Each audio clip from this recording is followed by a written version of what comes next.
दोस्तों सभी को मेरा नमस्कार। मैं महानंद कुमार आप सबों के बीच पुनः मैं टॉपिक को लेकर आया हूं। गुप्त राजवंश से संबंधित कुछ महत्वपूर्ण जानकारियाँ। इससे पूर्व हम कुषाणों से संबंधित हमने जानकारी प्राप्त किया। इससे पहले वाला टॉपिक जो थी कुषाण से संबंधित जितने भी मेन और मुख्य जो प्रश्न आते रहते हैं प्रतियोगी परीक्षा में, उसके बारे में जानकारी प्राप्त की। अब बता दूँ, चौथी शताब्दी तक जो है कुषाण शक का जो शासन सत्ता था, उसके बाद जो है आया गुप्त साम्राज्य का। चौथी शताब्दी के अंत में कुषाण वंश भी अंत हो गया और शक भी। सातवाहन तो तीसरी शताब्दी के मध्य में ही, चौथी शताब्दी और तीसरी शताब्दी के मध्य में ही उनकी सत्ता जो है प्रणाली बिखर चुकी थी।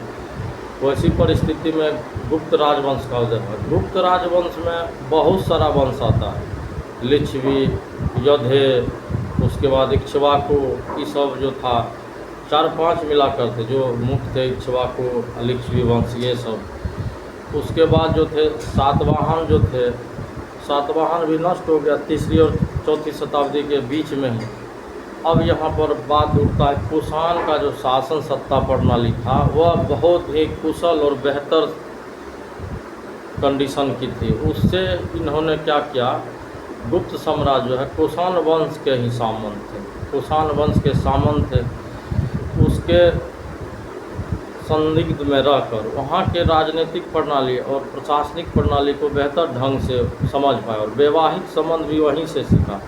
कुछ मुद्राएं जो है, कुछ मुद्राएं से भी बहुत कुछ सीखने के लिए मिला कुषाणों को, क्योंकि कुषाण के सामंत कौन थे, गुप्त साम्राज्य। अब आते हैं कि गुप्त साम्राज्य को जानने के लिए हमें इतिहास के मुख्य स्रोत में जाना होगा और हम गुप्त साम्राज्य को तीन पॉइंट में जान सकते हैं। पहला क्या है गुप्त साम्राज्य में जानने के लिए एक पहला है साहित्यिक स्रोत, उसके बाद है दूसरा पुरातात्विक स्रोत, उसके बाद है विदेशी यात्रियों का विवरण। उससे भी गुप्त साम्राज्य के बारे में बहुत अच्छा खासा कुछ भी हमें जानकारी प्राप्त हो जाती है। अब सवाल आता है कि बहुत सारा जो है पॉइंट ऑफ व्यू अब आते हैं।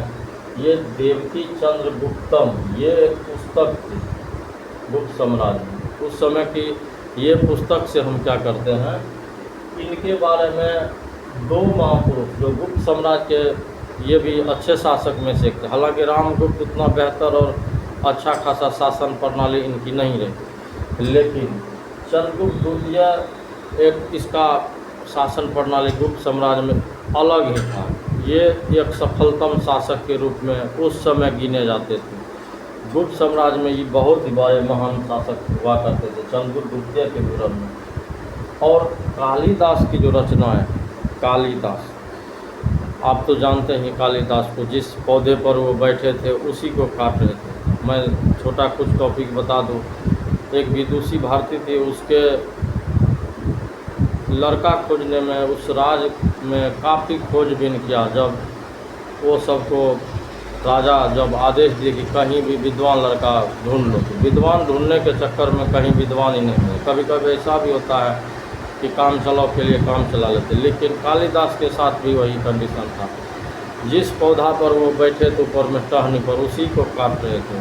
तो जो अगुवाई कर रहे थे उस विदुषी भारती का, वो लोग बोले कि इससे बड़ा विद्वान इस राज्य में हमको तो अभी तक नज़र नहीं आया, बेहतर है इन्हीं को ले जाओ। चलो, तो वहाँ दिए और सवाल आत्मा और परमात्मा जैसी कुछ वार्तालाप हुई और कालिदास जो है शादी कर लिए। शादी होने के बाद वो तो पढ़े नहीं थे, लेकिन काली जी का वरदान था। काली जी की पूजा करते करते काली खोदना शुरू कर दिया, दीपक जल रहा था नदी के बगल में। तो ऐसी परिस्थिति में कालिदास भी, उसके पुस्तक में भी गुप्त राजवंश का जिक्र है, जैसे ऋतु संहार, अभिज्ञान शकुंतलम, उसके बाद और भी पुस्तक जो है गुप्त राजवंश से संबंधित, इनमें काफ़ी सारा विस्तृत जानकारी गुप्त साम्राज्य के बारे में है।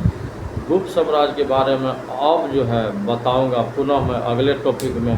तब तक के लिए धन्यवाद। जय हिंद, जय भारत। लाइक एवं सब्सक्राइब करना नहीं भूलें, ताकि मेरा मोटिवेशन हो सके और मैं बेहतर ढंग से और टॉपिक के साथ आपको यूट्यूब पर कुछ ना कुछ अच्छी चीज़ों को बता सकूं। जय हिंद, जय हिंद।